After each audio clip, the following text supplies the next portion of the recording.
화려한 샹들리에의 빛이 대리석 바닥에 쏟아져 내리며 수백 명의 손님들이 입은 보석과 실크 드레스에 반사되어 눈부신 광경을 연출했. 천마그룹의 창립 50주년을 기념하는 파티는 대한민국의 정재계를 움직이는 모든 거물들이 모인 자리였다. 그 중심에는 천마그룹의 젊은 부회장이자 황태자인 강태준이 서 있었. 흠잡을 데 없는 맞춤 정장을 입은 그는 자신감 넘치는 미소로 사람들을 대하며 자신의 왕국을 과시하고 있었. 그의 모든 몸짓에는 계산된 권위가 배어 있었고 그의 눈빛은 마주치는 모든 일을 굴복시킬 듯한 냉철함으로 가득했. 그의 곁에는 아내 서유진이 그림자처럼 서 있었. 그녀는 우아한 실루엣의 짙은 남색 드레스를 입고 있었고 최소한의 보석만이 그녀의 단아한 아름다움을 강조하고 있었. 그녀는 남편의 옆에서 완벽한 미소를 짓고 있었지만 그 미소는 그녀의 눈까지는 닿지 않았. 그녀의 눈은 파티장의 화려함 속에서도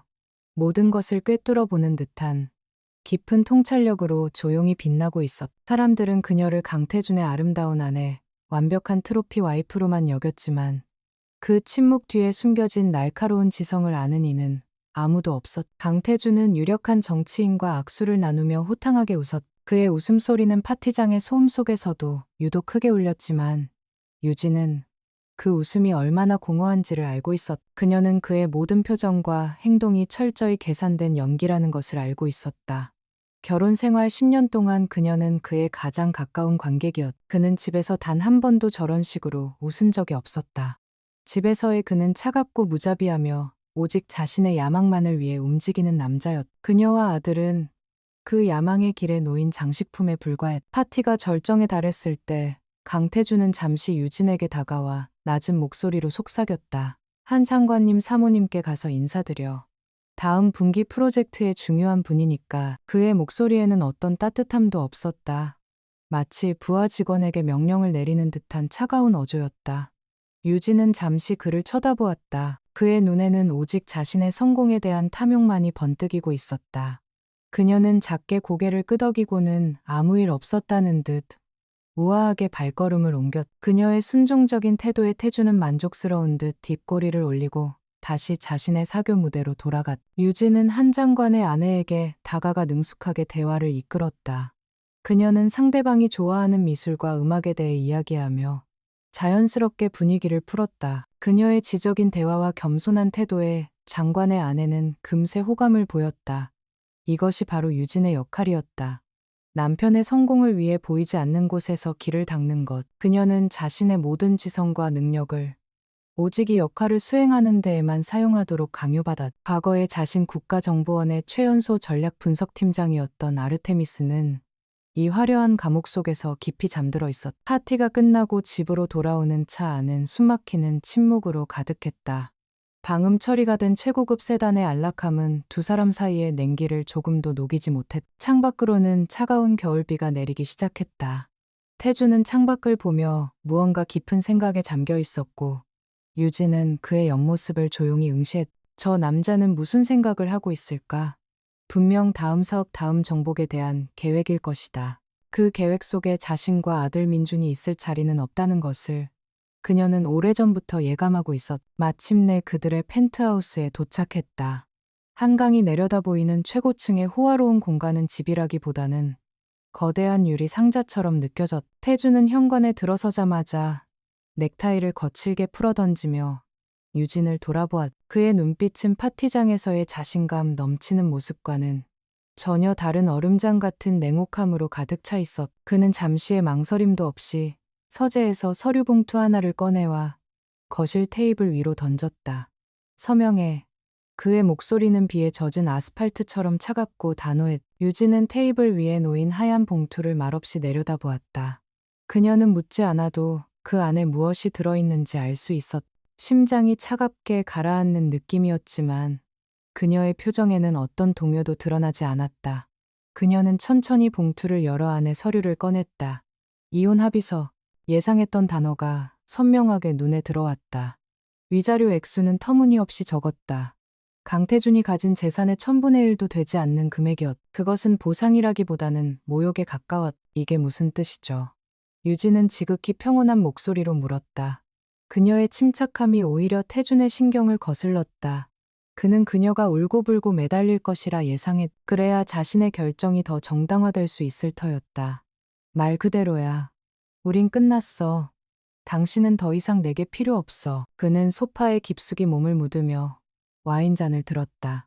마치 길가의 돌멩이를 치우는 것처럼 무심한 태도였다. 그의 잔인함은 상상을 초월했. 결혼 생활 내내 그녀가 겪어온 모든 무시와 경멸이 이 한순간에 응축되어 있었. 민준이는요. 우리 아들은 어떡하고요? 유진의 목소리가 처음으로 희미하게 떨렸다. 아들의 이름이 나오자 그녀의 평정심에 금이 가기 시작했다. 태주는 와인을 한 모금 마시고는 비웃음을 흘렸다. 양육권은 내가 갖겠어. 천마그룹의 후계자를 저런 푼돈 받고 나간 여자 밑에서 키울 순 없지. 넌 한 달에 한 번 정해진 시간에만 민준이를 볼 수 있을 거야. 그의 말은 비수처럼 나라와 유진의 심장이 밝혔다. 그는 그녀에게서 모든 것을 빼앗으려 하고 있었. 남편 집, 그리고 아들까지도. 유진은 서류를 쥔 손에 힘을 주었다. 종이가 구겨지는 소리가 조용한 거실에 울려 퍼졌다. 그녀는 천천히 고개를 들어 태준을 똑바로 쳐다보았. 그녀의 눈빛은 더 이상 순종적인 아내의 것이 아니었다. 그 안에는 깊은 절망과 함께 차갑게 타오르는 분노의 불꽃이 일고 있었다. 당신은 후회하게 될 거예요. 반드시. 그녀의 목소리는 나지막했지만 그 안에 담긴 무게는 천근만근 같았다. 태주는 그녀의 경고를 코웃음으로 받아넘겼다. 후에 내가 착각하지 마, 서유진. 넌 내 인생의 작은 오점이었을 뿐이야. 이제 그 오점을 지우는 거고. 그는 자리에서 일어나 유진의 턱을 거칠게 움켜쥐었다. 그리고 알아도 내 허락 없이는 이 나라에서 어떤 변호사도 내 사건을 맡지 못할 거야. 넌 아무것도 할 수 없어. 그냥 이 돈 받고 조용히 사라져. 그는 그녀를 경멸적으로 밀쳐내고는 말했다. 오늘 밤 당장 나가. 내 짐은 내일 알아서 처리해 줄 테니. 밖에서는 빗줄기가 더욱 거세지고 있었다. 천둥 소리가 마치 세상의 종말을 알리는 것처럼 희미하게 들려왔. 유진은 더 이상 아무 말도 하지 않았다. 그녀는 굴욕감에 몸을 떠는 대신 조용히 아들 민준의 방으로 향했. 곤히 잠든 아들의 얼굴을 보자 뜨거운 눈물이 뺨을 타고 흘러내렸다. 그녀는 아들을 조심스럽게 깨웠다. 민준아, 일어나. 엄마랑 같이 잠깐 나갔다 오자. 잠결에 칭얼거리는 아들을 담요로 감싸 안은 그녀는 작은 가방 하나에 아들의 옷가지 몇 개와 자신의 낡은 노트북, 그리고 신분을 증명할 최소한의 서류만을 챙겼다. 그녀가 이 집에서 가지고 나갈 수 있는 것은 그것뿐이었. 현관문을 나서는 순간 유진은 잠시 걸음을 멈추고 뒤를 돌아보았다. 강태주는 여전히 소파에 앉아 와인을 마시고 있었. 그는 그녀와 아들이 떠나는 모습에 눈길조차 주지 않았다. 그 순간 유진은 마음속으로 맹세했. 언젠가 저 남자에게 오늘 밤에 이 비참함과 굴욕을 몇천몇만 배로 돌려주겠다고. 저 남자가 쌓아올린 모든 것을 자신의 손으로 무너뜨리겠다고. 차가운 비가 그녀와 아들의 몸 위로 무자비하게 쏟아져 내렸다. 화려했던 펜트하우스의 불빛이 빗속에서 흐릿하게 번져갔. 그것은 한 시대의 끝이자 새로운 복수의 서막이었. 차가운 도시의 밤 공기는 뼈속까지 스며들었다. 서유진은 잠든 아들 민준을 더욱 세게 껴안았다. 빗줄기는 잦아들었지만 젖은 옷은 끈질기게 체온을 빼앗아갔. 그녀가 가진 현금은 얼마 되지 않았다. 택시를 타고 허름한 모텔이 밀집한 골목으로 향했다. 휘황찬란했던 펜트하우스의 불빛은 이제 아득한 꿈처럼 느껴졌. 첫 번째 모텔의 주인은 그녀의 남루한 행색과 아이를 보고는 방이 없다며 손을 내저었다.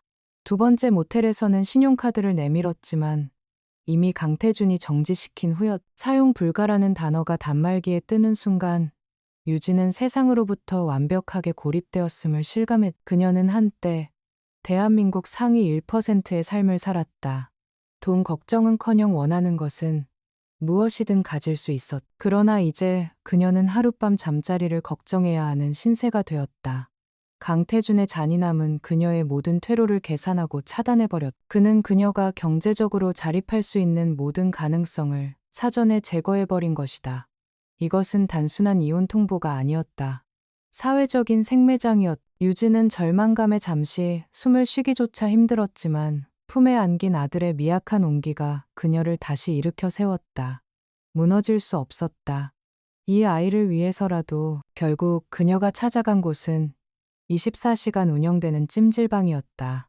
시끄러운 코골이 소리와 땀 냄새가 뒤섞인 공간, 화려한 파티장의 샴페인 향과는 극명한 대조를 이루는 곳이었다. 유진은 민준을 가장 조용한 구석에 눕히고 얇은 담요를 덮어주었다. 엄마, 우리 왜 여기서 자? 집에 안 가자면서 깬 민준이 불안한 눈으로 물었다. 유진은 차마 진실을 말할 수 없었. 그녀는 애써 미소를 지으며 아들의 머리를 쓰다듬었다. 우리 아들 오늘 특별한 캠핑하는 거야. 재미있겠지. 아이는 그 말을 믿는 듯 다시 눈을 감았지만 유진의 마음은 갈기갈기 찢어지는 듯했. 그녀는 수면실 한 구석에 있는 낡은 거울 앞으로 다가갔. 거울 속에는 값비싼 드레스 대신 찜질복을 입고 화려한 화장 대신 눈물과 비에 얼룩진 얼굴을 한 초라한 여자가 서 있었. 지난 10년의 세월이 주마등처럼 스쳐 지나갔다. 강태준을 만나 사랑에 빠지고 모든 것을 버리고 그의 아내가 되기로 결심했던 날들. 그녀는 자신의 명석한 두뇌와 능력을 모두 봉인하고 완벽한 아내와 어머니로 살았다. 그것이 사랑이라고 믿었기 때문이다. 그러나 그 결과는 비참한 배신과 버림받음이었. 유진은 몇몇 지인들에게 연락을 시도했다. 결혼 생활 동안 가깝게 지냈던 재벌가의 아내들. 하지만 그녀의 전화를 받은 이들은 하나같이 당황하며 약속이 있다는 핑계로 전화를 끊기 바빴다. 강태준의 영향력은 이미 그들 모두에게 미친 것이 분명했다. 아무도 천마그룹의 강태준을 적으로 돌리면서까지 그녀를 도우려 하지 않을 것이다. 마지막으로 그녀는 친정 부모님을 떠올렸. 평범한 교사로 정년 퇴임하신 노부모님. 그들에게 짐이 될 수는 없었다.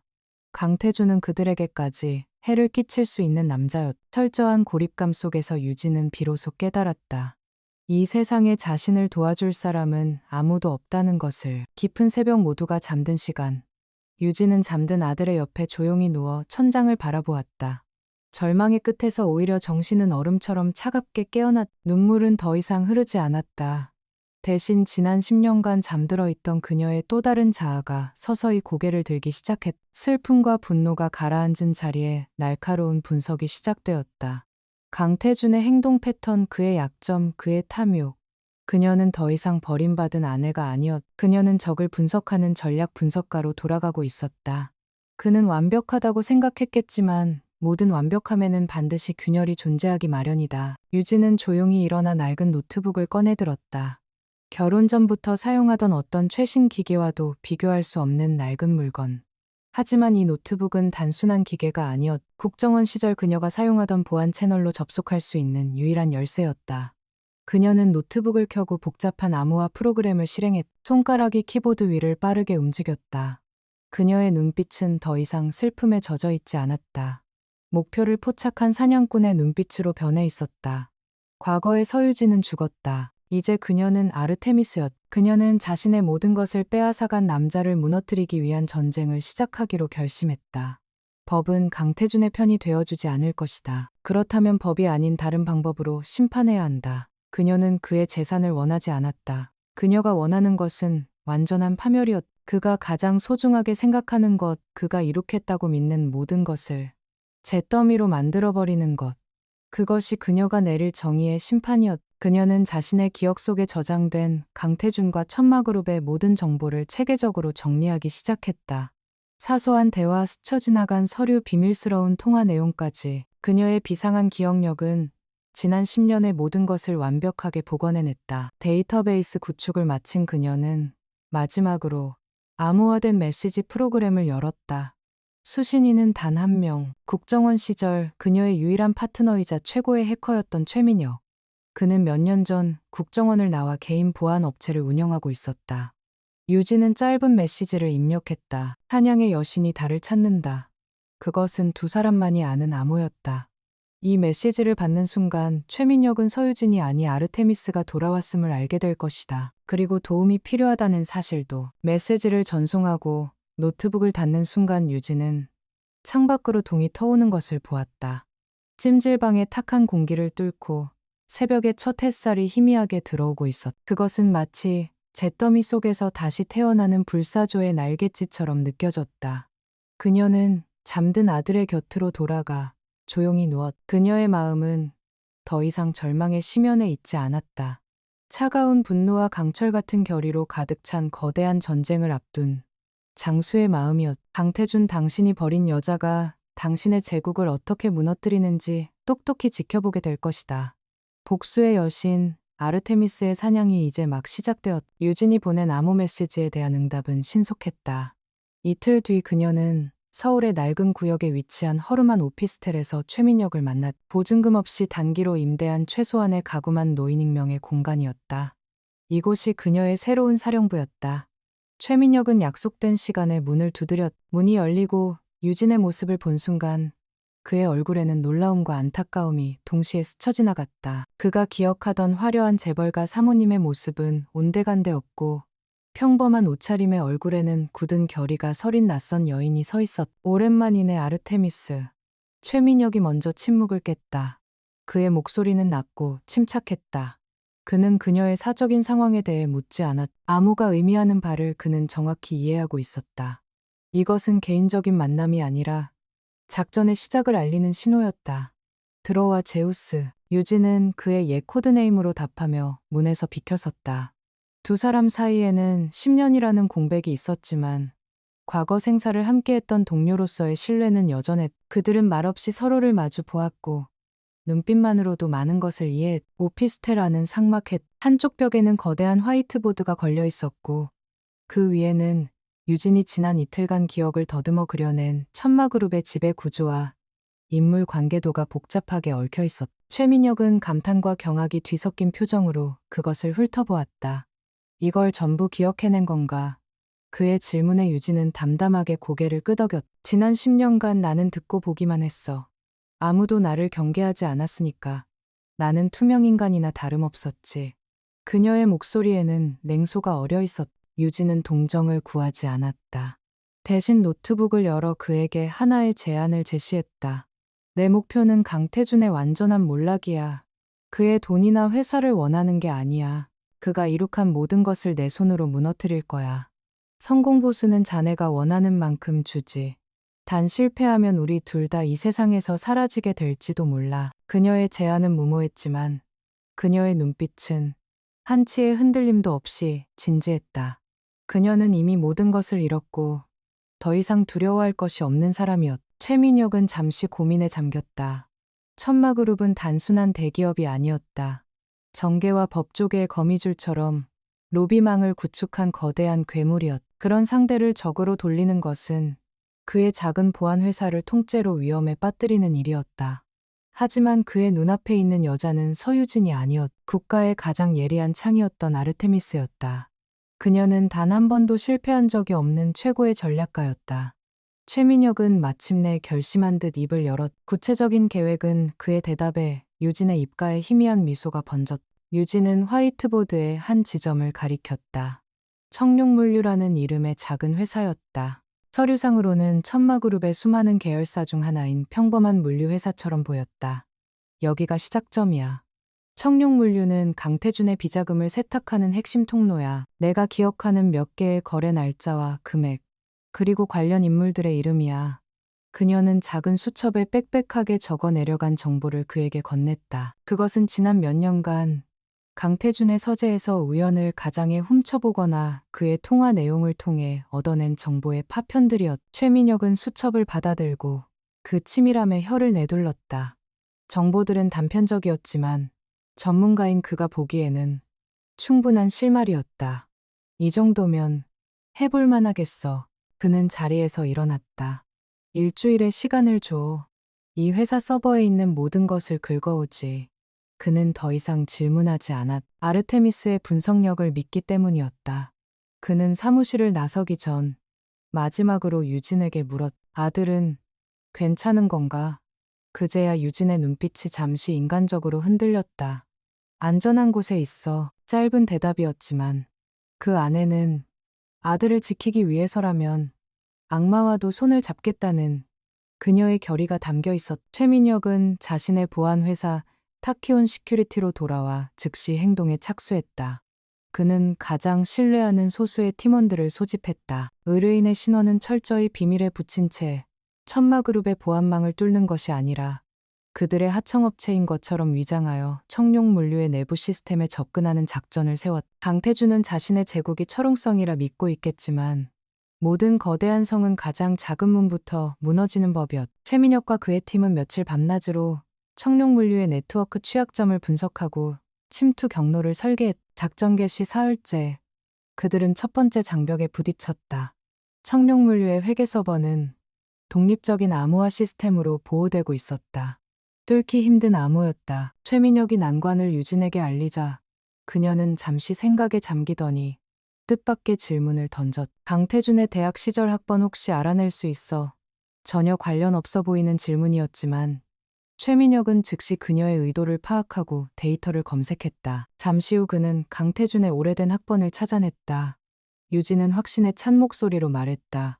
그는 자만심이 강한 남자야. 자신의 과거를 상징하는 숫자를 비밀번호에 포함시키는 경향이 있지. 그 학번을 조합해봐. 유진의 추리는 정확했다.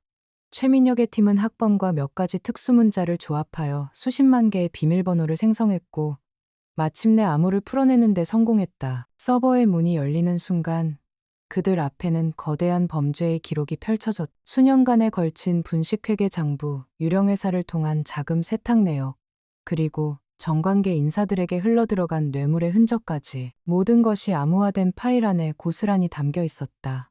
강태준은 자신의 발밑에 거대한 지뢰밭을 만들어 놓고 그 위에서 춤을 추고 있었던 것이다. 최민혁은 모든 데이터를 백업하여 유진의 오피스텔로 가져왔다.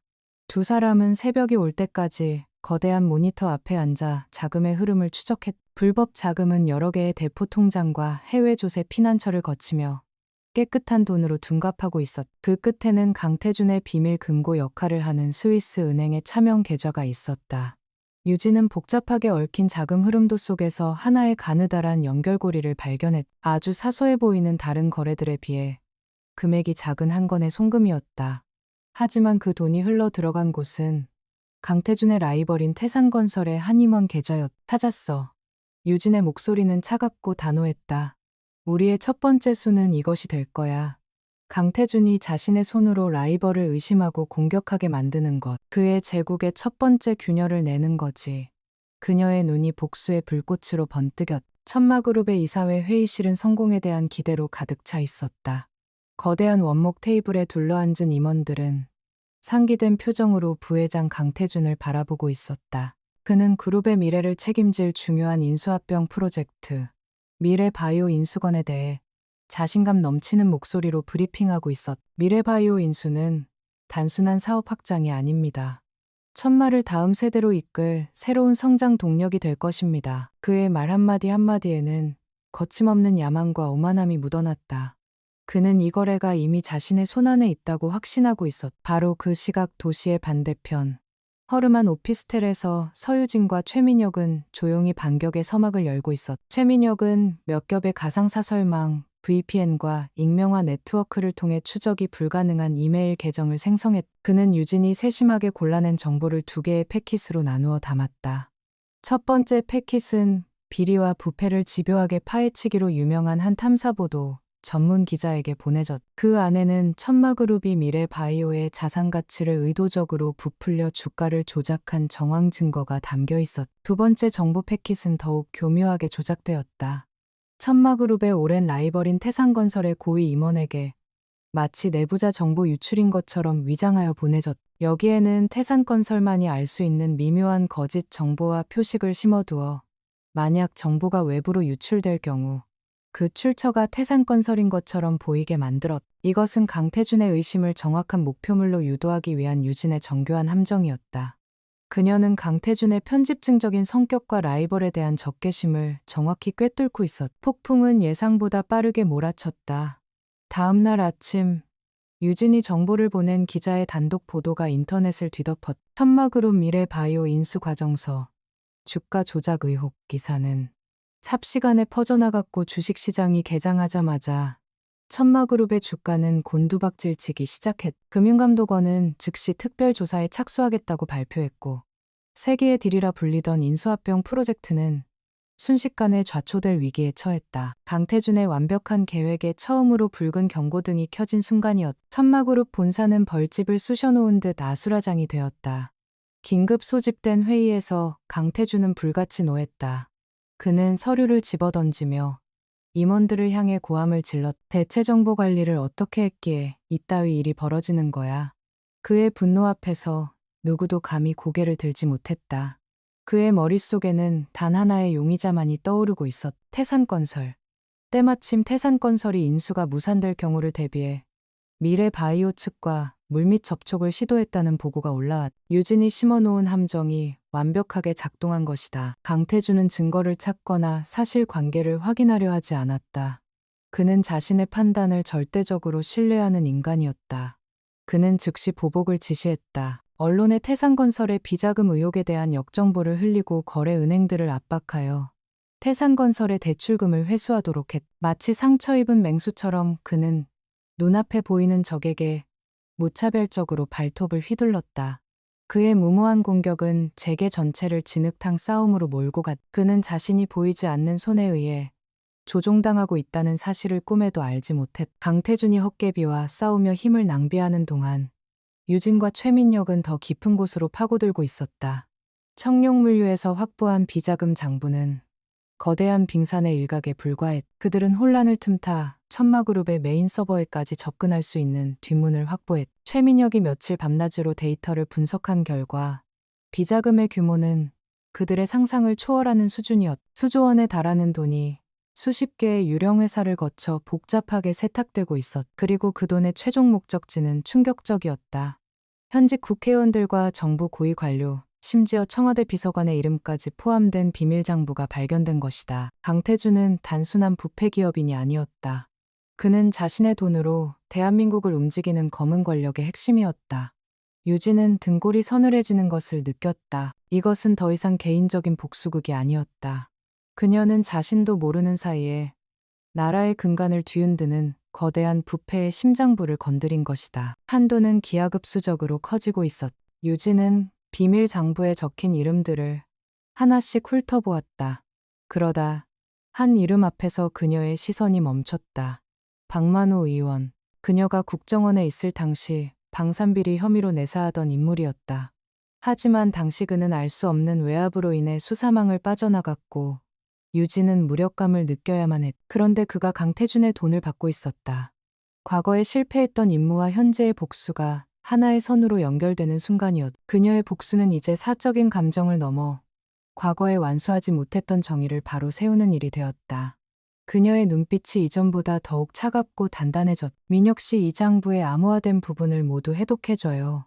한 놈도 빠짐없이 그들의 모든 것을 알아내야겠어요. 강태준의 성급한 보복은 처참한 실패로 끝났다. 태산건설은 맹렬하게 반격했고 진흙탕 싸움 속에서 오히려 천마그룹에 숨겨진 약점 몇 가지가 드러나고 말았. 미래바이오 인수합병은 완전히 무산되었으며 강태준은 재계의 웃음거리가 되었다. 그의 자존심은 산산조각 났고 천마그룹의 총수 일가로부터 거센 질책을 받아야 했. 그의 분노는 내부로 향했다. 천마그룹 본사에는 살얼음판 같은 공포 분위기가 감돌았고 임원들은 그의 그림자만 봐도 숨을 죽였. 그는 배신자를 찾기 위해 혈안이 되어 있었. 유진의 오피스텔에서는 다음 단계 작전이 조용히 진행되고 있었다. 심리전의 시작이었다. 그녀는 최민혁과 함께 강태준의 수족과도 같은 두 핵심 인물을 목표로 삼았다. 전략기획실을 총괄하는 박 이사와 재무를 책임지는 김전무. 그들은 강태준 제국의 기둥이었다.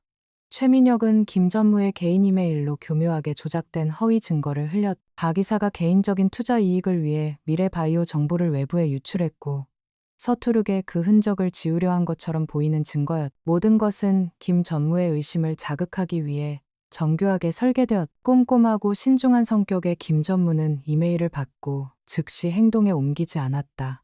하지만 의심의 씨앗은 그의 마음속에 깊이 뿌리내렸. 그는 박 이사의 최근 행적과 보고서들을 남몰래 다시 검토하기 시작했다.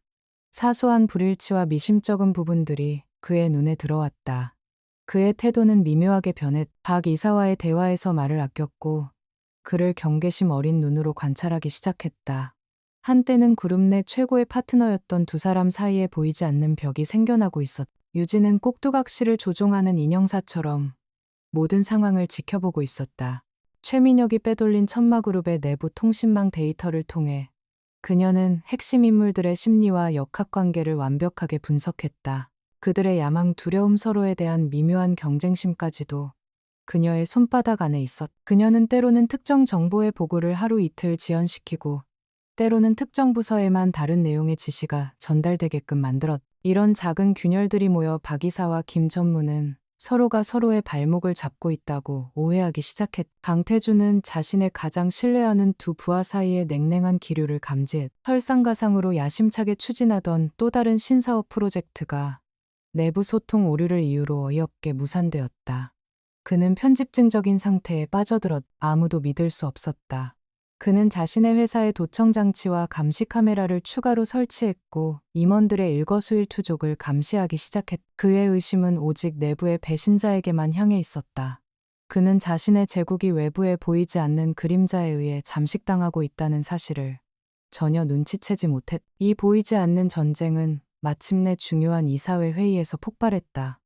천마그룹의 사활이 걸린 해외 자원 개발 프로젝트가 안건으로 올라왔다. 박 이사가 자신의 전략을 발표하자 김 전무가 날카롭게 제동을 걸었다.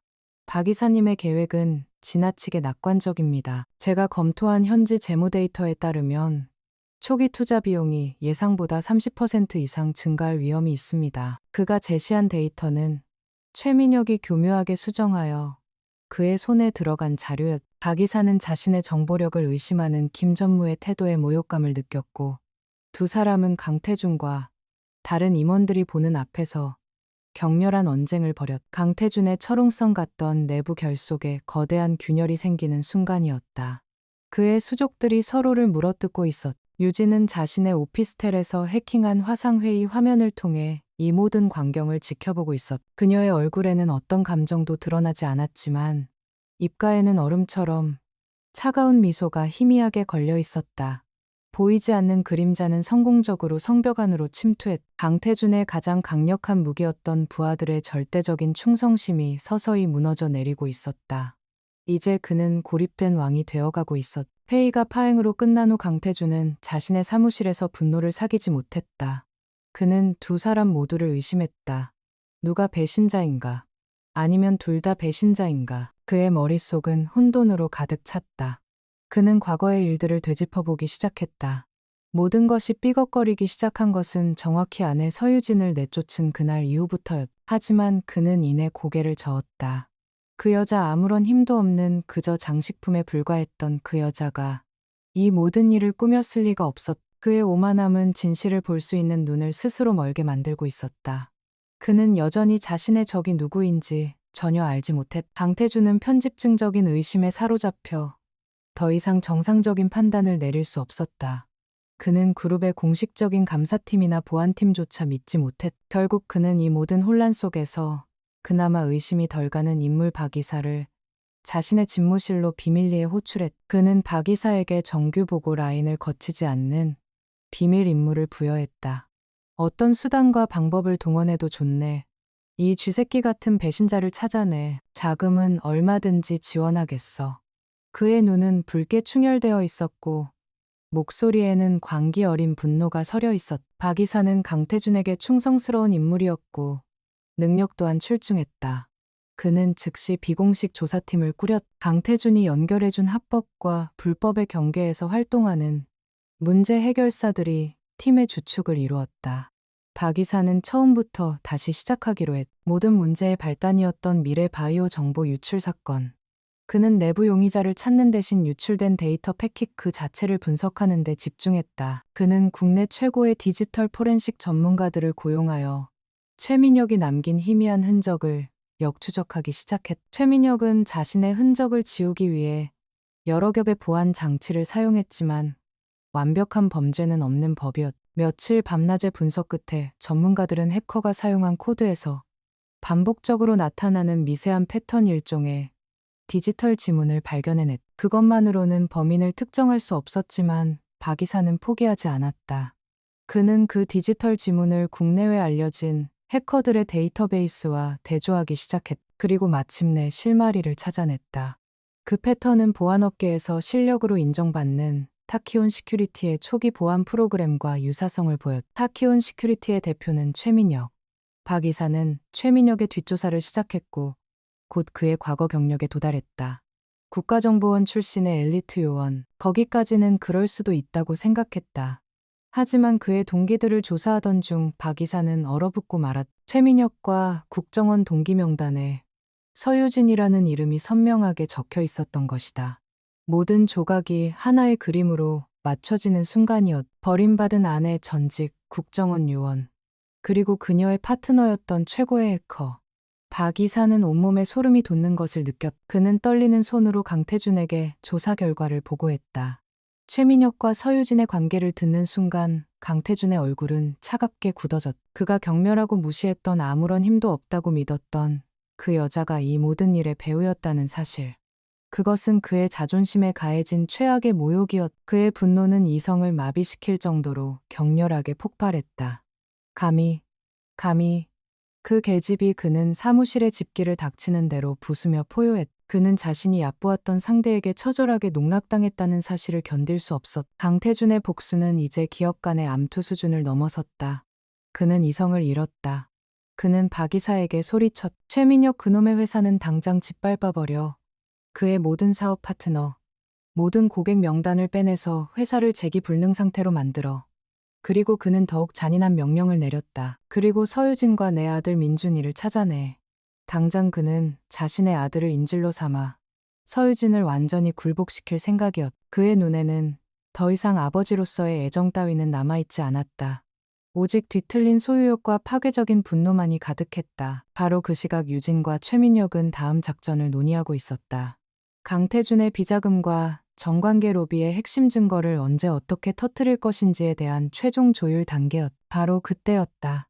최민혁의 사무실에 설치된 모든 모니터가 붉은 경고 메시지로 뒤덮이며 요란한 경보음을 울리기 시작했다. 젠장, 대규모 디도스 공격이야. 방화벽이 뚫리고 있어. 최민혁이 다급하게 키보드를 두드리며 방어에 나섰다. 상대의 공격은 상상 이상으로 거칠고 파괴적이었다. 타키온 시큐리티의 심장부가 무차별적으로 공격받고 있었다. 혼란의 와중에 유진의 휴대폰이 날카롭게 울렸다. 발신자 표시 제한 번호. 그녀는 불길한 예감에 휩싸이며 전화를 받았다. 수화기 너머로 얼음처럼 차가운 강태준의 목소리가 들려왔다. 내년 지신 줄 알고 있었어. 그의 목소리는 증오로 가득 차 있었다. 이제 게임은 끝났어. 네가 사랑하는 아들이 다치는 꼴을 보고 싶지 않다면 당장 이 미친 짓을 멈추고 내 앞에 와서 무릎 꿇어. 그의 말과 함께 전화기 너머로 희미하게 아이의 울음소리가 들렸다.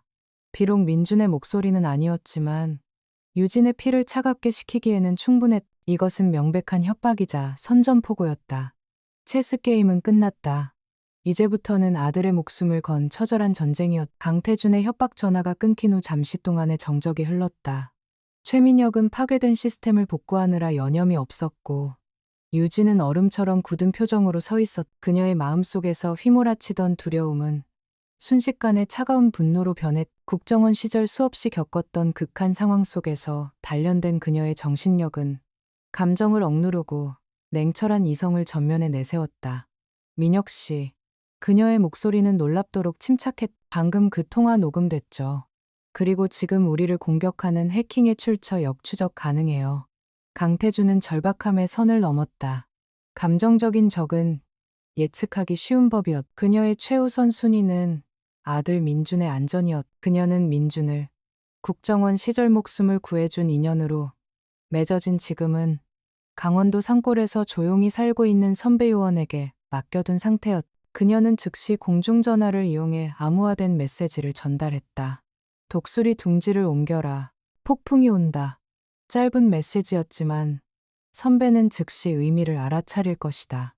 민주는 더욱 안전한 제2의 은신처로 옮겨질 터였다. 아들에 대한 안전장치를 확보하고 나서야 유진은 비로소 반격을 위한 다음 수를 생각할 수 있었다. 강태준의 협박은 그 자체로 새로운 무기가 되었다. 최민혁은 밤샘 작업 끝에 타키온 시큐리티를 공격한 IP 주소가 천마그룹의 문제 해결사들이 사용하는 서버팜에서 발언했음을 증명하는 데이터를 확보했다. 명백한 범죄의 증거였다. 유진은 이제 법의 힘을 이용할 때라고 판단했다. 그녀는 오랫동안 천마그룹을 주시해왔지만 결정적인 증거가 없어 번번이 수사에 실패했던 한 인물을 떠올렸다. 서울중앙지검의 호랑이라 불리는 이진욱 검사, 재벌의 비리에 조금의 자비도 없는 것으로 유명한 인물이었. 유진은 익명의 제보자를 가장하여 이진욱 검사에게 비밀리에 접촉했다. 두 사람의 만남은 인적이 드문 한밤중에 공원에서 이루어졌. 유진은 얼굴을 가린 채 목소리를 변조하여 말했다. 검사님께서 오랫동안 찾고 계시던 것을 드릴 수 있습니다. 그녀는 맛보기로 최민혁의 회사가 당한 사이버 공격과 강태준의 협박 녹취 파일을 건넸다. 이것은 시작에 불과합니다. 제 신병과 제 아이의 안전만 보장해 주신다면 천마그룹의 거대한 비자금 장부 전체를 넘겨드리겠습니다. 강태준을 무너뜨릴 수 있는 유일한 기회일 겁니다. 이진욱 검사는 처음에는 반신반의했지만 녹취 파일에 담긴 강태준의 목소리와 해킹 증거의 구체성을 확인하고는 눈빛이 변했. 그는 오랫동안 천마라는 거대한 성을 무너뜨리고 싶었지만 그들 주위에는 너무나 견고한 방어벽이 쳐져 있었. 그런데 지금 내부에서 성문을 열어주겠다는 자가 나타난 것이다. 그는 잠시 고민한 끝에 결단을 내렸다. 좋소. 당신의 제안을 받아들이겠소. 검사의 명예를 걸고 당신과 아이의 안전을 보장하지. 두 사람의 위험한 동맹이 맺어지는 순간이었. 이진욱 검사는 즉시 자신의 직속 수사팀을 동원하여 비밀리에 내사에 착수했다. 한편 강태준은 박 이사를 통해 동원할 수 있는 모든 인력을 풀어 유진의 행방을 쫓고 있었. 서울은 거대한 체스판이 되었고 보이지 않는 추격전이 도시 곳곳에서 벌어졌다. 유진은 국정원에서 배운 모든 생존 기술을 총동원했. 그녀는 수시로 거처를 옮겼고 변장과 위조 신분증을 이용해 감시망을 피했. 몇 번이나 강태준의 하수인들과 아슬아슬하게 스쳐 지나가는 위기의 순간도 있었지만 그녀는 한 발 앞서 움직이며 그들의 추적을 따돌렸. 수색의 진전이 없자 강태준은 초조해졌다. 그는 유진을 밖으로 끌어내기 위한 비열한 함정을 꾸몄. 민준을 찾아냈으며 특정 시간 특정 장소로 아이를 옮길 것이라는 거짓 정보를 암시하는 소문을 흘렸. 엄마라면 아이를 구하기 위해 위험을 무릅쓰고 나타날 것이라는 계산이었다. 하지만 유진은 그 함정을 꿰뚫어 보았. 그녀는 덫이라는 것을 알면서도 이것을 역이용하기로 결심했다. 그녀는 이진욱 검사에게 연락하여 함정의 시간과 장소를 알렸. 약속된 시간, 강태준의 문제 해결사들이 폐창고로 개조된 약속 장소에 나타났다. 그들은 유진이 나타나기만을 기다리며 경계를 강화했. 하지만 그들을 기다리고 있던 것은 유진이 아니었다. 사방에 잠복해 있던 이진욱 검사의 수사관들이었. 모두 꼼짝마. 서울중앙지검이다. 수사관들이 일제히 덮쳤고 현장에 있던 강태준의 하수인들은 도간에 든 쥐신새가 되어 모두 체포되었. 그들의 차량에서는 불법 무기와 도청 장비들이 쏟아져 나왔다. 강태준이 동원한 불법적인 자산이 범죄 현장에서 발각된 최초의 순간이었. 유진이 날린 첫 번째 직접적인 카운터펀치는 정확하게 명중했다. 거대한 폭풍이 마침내 시작되고 있었. 강태준이 놓은 덫은 오히려 그의 목을 조이는 올가미가 되어 돌아왔다. 자신의 문제 해결사들이 현장에서 체포되자 강태준은 궁지에 몰렸. 이진욱 검사의 수사는 이제 공식적인 명분을 얻었고 언론은 연일 천마그룹과 체포된 폭력 조직원들 사이의 연관성에 대한 의혹을 제기했. 천마그룹은 모든 관련성을 부인하는 공식 성명을 발표했지만 이미 시장의 신뢰는 금이 가기 시작했. 강태준은 처음으로 자신의 통제력을 벗어나는 거대한 압박감과 취약함을 느꼈다. 그의 철옹성에 분명한 균열이 보이기 시작했. 유진의 오피스텔에 마련된 작전실에는 팽팽한 긴장감이 감돌았. 유진과 최민혁 그리고 보안 채널을 통해 연결된 이진욱 검사는 마지막 결전을 위한 전략회의를 시작했다. 이제 그들의 손에는 모든 패가 쥐어져 있었. 완벽하게 해독된 비자금 장부 사이버 공격과 협박의 증거 그리고 체포된 하수인들의 자백까지. 강태준을 무너뜨릴 모든 무기는 준비되었. 남은 것은 언제 어디서 어떻게 그 무기를 사용할 것인가 하는 문제였다. 최민혁은 언론의 정보를 조금씩 흘려 여론을 악화시키는 점진적인 방법을 제안했. 하지만 유진의 생각은 달랐다. 그녀는 더 극적이고 더 결정적인 한 방을 원했다. 그녀는 모니터에 떠있는 한 날짜를 가리켰. 2주 뒤로 예정된 천마그룹의 정기 주주총회일이었. 그날은 강태준이 아버지의 뒤를 이어 그룹의 회장으로 공식 취임하는 날.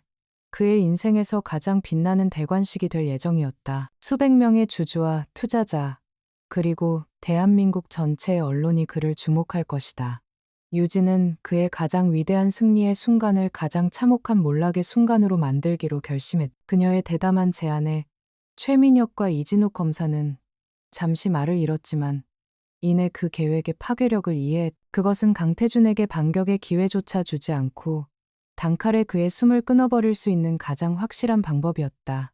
세 사람은 즉시 구체적인 역할 분담에 들어갔. 최민혁은 비자금 흐름도, 협박 녹취 음성, 각종 비리 증거들을 담은 동영상 파일을 제작하고 주주총회가 열릴 컨벤션 센터의 시청각 시스템을 원격으로 장악하는 임무를 맡았. 그의 손가락이 강태준의 심판을 집행할 방아쇠가 될 것이었. 이진욱 검사의 역할은 법적인 마무리를 책임지는 것이었. 그는 증거가 폭로되는 바로 그 순간 현장에서 강태준과 그의 핵심 공범들을 체포할 수 있도록 비밀리에 체포영장을 발부받아야 했다. 이것은 강태준이 자신의 인맥과 권력을 이용해 수사를 방해하거나 해외로 도피할 가능성을 원천 차단하는 결정적인 조치였다. 그는 엄청난 정치적 압력에 직면하겠지만 물러서지 않을 것이었다.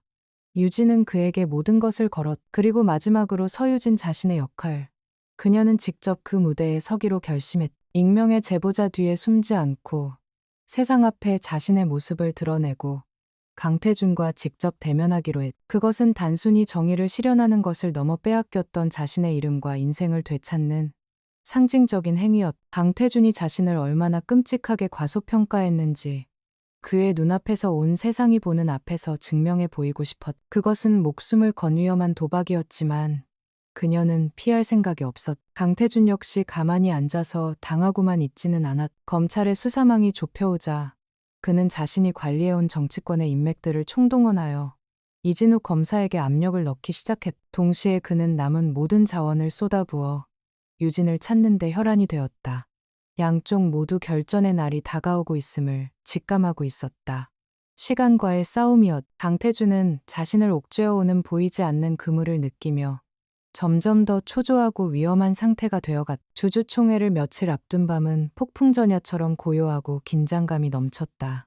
최민혁은 마침내 컨벤션 센터의 중앙 통제 시스템으로 통하는 백도어를 확보하는 데 성공했. 이진욱 검사는 온갖 외압을 견뎌내고 마침내 법원으로부터 강태준과 관련자들에 대한 체포 영장을 비밀리에 발부받았다.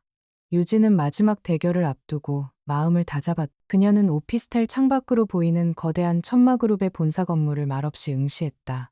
내일 그녀는 저 사자굴의 심장부로 걸어 들어갈 것이다. 하늘의 그물은 이미 펼쳐졌고 마지막 심판의 시간이 다가오고 있었. 천마그룹의 주주총회가 열리는 컨벤션홀은 그야말로 인산인해를 이루었다. 대한민국의 모든 언론이 집중된 가운데 호라는 성공과 기대의 열기로 가득 차 있었다. 화려하게 꾸며진 무대 위에는 새로운 회장의 탄생을 알리는 문구가 선명했. 강태준은 가장 앞자리에 앉아 승리감에 도취된 표정으로 쏟아지는 스포트라이트를 즐기고 있었. 이진욱 검사의 수사는 자신이 동원한 정치적 압력으로 인해 교착 상태에 빠진 듯 보였고 서유진의 흔적은 어디에서도 찾을 수 없었. 그는 마침내 모든 폭풍을 이겨냈다고 자신은 천하무적이라고 믿고 있었. 현 회장이자 그의 노쇠한 아버지가 떨리는 목소리로 퇴임사를 마치고 아들 강태준을 차기 회장으로 공식 추천했다. 이 일을 재개하는 사람은 아무도 없었다. 우레와 같은 박수와 함께 안건은 통과되었다. 강태준은 자신감 넘치는 걸음으로 단상을 향해 걸어갔다. 그의 얼굴에는 세상을 다 가진 자의 오만한 미소가 걸려 있었. 그가 무대 중앙에 막 발을 내딛는 순간이었다. 굉음과 함께 컨벤션 홀의 정문이 활짝 열렸다. 단순하지만 기품 있는 검은색 정장을 입은 한 여인이 홀 안으로 들어섰. 서유진이었. 순간 홀 안의 모든 소음이 거짓말처럼 멎었다. 수백 개의 카메라 플래시가 일제히 그녀를 향해 터졌다. 강태준은 그 자리에 얼어붙었다. 그의 얼굴에서 승자의 미소가 사라지고 믿을 수 없다는 경악과 분노가 그 자리를 대신했다. 유진은 홀 중앙 통로를 따라 무대를 향해 천천히 그리고 당당하게 걸어왔. 그녀의 시선은 오직 단상 위에 강태준에게 고정되어 있었. 그녀가 한 걸음씩 내디딜 때마다 강태준의 새로운 출발을 축하하는 영상이 상영될 예정이었던 무대 뒤편의 거대한 스크린이 섬광과 함께 암전되었. 최민혁의 공격이 시작된 것이다. 스크린에 처음 나타난 것은 천마그룹의 비자금 흐름도였. 천마의 자금이 어떻게 유령회사를 거쳐 바로 이 주주 총회장 앞자리에 앉아있는 유력 정치인들의 차명 계좌로 흘러 들어갔는지가 적나라하게 펼쳐졌다. 장내는 술렁이기 시작했다. 강태준의 경호원들이 무언가 조치를 취하기도 전에 유진의 차갑고 또렷한 목소리가 컨벤션 홀 전체의 스피커를 통해 울려 퍼졌. 회장 취임을 축하드립니다. 강태준 회장님. 그녀의 목소리에는 날카로운 조소가 담겨 있었다. 그리고 심판이 시작되었. 스크린에는 미래바이오에 조작된 재무제표가 나타났다. 뒤이어 강태준이 유진을 협박하던 당시의 통화 내용이 홀 전체에 울려 퍼졌다. 네가 사랑하는 아들이 다치는 꼴을 보고 싶지 않다면. 그의 잔인한 목소리에 주주들은 경악을 금치 못했. 그의 지시를 받은 폭력배들이 검찰에 체포되는 영상이 재생되었다. 그의 모든 범죄가 하나씩 만천하에 공개되고 있었다. 홀은 이제 걷잡을 수 없는 혼돈에 휩싸였. 기자들은 미친 듯이 셔터를 눌러댔고 주주들은 고성을 지르며 분노했. 유진은 마침내 무대 바로 앞에 멈춰서서 새하얗게 질린 채 떨고 있는 강태준을 올려다보았다. 당신은 내게서 모든 것을 빼앗아갔죠. 이제 그녀의 목소리는 스피커를 통하지 않았지만 침묵에 휩싸인 호란을 가득 채우기에 충분했다. 당신은 내가 그저 버려도 되는 장식품인 줄 알았을 거예요. 하지만 당신은 한 가지를 잊었어요. 나는 모든 것을 보고 모든 것을 기억한다는 걸. 정신을 차린 강태준이 경호원들을 향해 미친 듯이 소리쳤. 저 여자를 끌어내, 당장 끌어내란 말이야. 하지만 너무 늦었다. 경호원들이 유진을 향해 움직이려는 순간 홀의 다른 쪽 문이 활짝 열리며 이진욱 검사가 수사관들과 함께 들이닥쳤. 그의 단호한 목소리가 혼란을 제압했다. 강태준 씨, 당신을 횡령 주가 조작 뇌물 공여 및 불법 협박 혐의로 긴급 체포합니다. 수사관들은 무대 위와 앞자리로 쇄도하여 강태준뿐만 아니라 박 이사 그리고 뇌물을 받은 정치인들까지 모조리 체포하기 시작했다. 완전히 패배하여 무너져 내린 강태준의 손목에 차가운 수갑이 채워졌다. 그의 대관식을 위해 준비된 바로 그 무대 위에서였다. 그의 마지막 시선에 들어온 것은 증오가 아닌 차가운 연민의 눈으로 자신을 내려다보는 꼿꼿하고 결연한 모습의 서유진이었다. 심판은 끝났다. 강태준의 대관식 날 벌어진 충격적인 사건은 대한민국을 뒤흔들었다. 언론은 연일 천마게이트라는 이름으로 대서특필했고 수사는 사회 전체를 뒤덮는 거대한 태풍이 되었다. 강태준은 보석 신청이 기각된 채 구속 수사를 받았고 재판 과정에서 천마그룹과 정관계의 추악한 유착관계가 낱낱이 드러났다. 결국 그는 수십 년의 중형을 선고받았고 그에게 뇌물을 받았던 공범들 역시 모두 법의 심판을 받았다. 한때 대한민국을 호령하던 천마그룹은 추락한 명성과 함께 전문 경영인 체제하에서 강도 높은 구조조정에 들어가야 했다. 강태준이 물려받고자 했던 제국은 먼지처럼 흩어졌다. 몇 달 후 서울에서 멀리 떨어진 강원도의 한적한 시골 마을.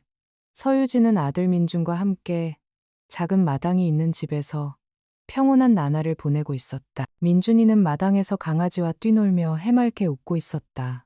아이의 얼굴에서 지난 몇 달간의 불안과 공포의 그림자는 찾아볼 수 없었다. 지난날의 폭풍 같던 사건들은 마치 다른 세상의 일처럼 아득하게 느껴졌다. 유진은 화려한 드레스 대신 편안한 면 원피스를 입고 텃밭에 심은 상추에 물을 주며 아들을 바라보았다. 그녀의 얼굴에는 비로소 진정한 평화가 깃들어 있었다. 어느 날 오후 최민혁이 그녀의 집을 찾아왔다. 그의 회사 타키온 시큐리티는 천마 게이트의 진실을 밝히는데 결정적인 역할을 한 사실이 알려지면서 대한민국 최고의 사이버 보안 회사로 우뚝 섰다. 그는 강태준의 최종 형량 소식과 함께 검찰청에서 지급된 공식 제보자 포상금 관련 서류를 들고 왔다. 두 사람은 툇마루에 앉아 조용히 차를 마셨다. 최민혁은 함께 싸웠던 지난날을 회상하며 그녀에게 타키온 시큐리티의 부사장 자리를 제안했다. 하지만 유진은 부드럽게 미소 지으며 고개를 저었다. 고맙지만 이제 그 세상으로 돌아가고 싶지 않아. 그녀는 자신의 새로운 계획을 이야기했다. 그녀는 포상금과 위자료로 받은 모든 돈을 투자해 작은 비영리 재단을 설립했다.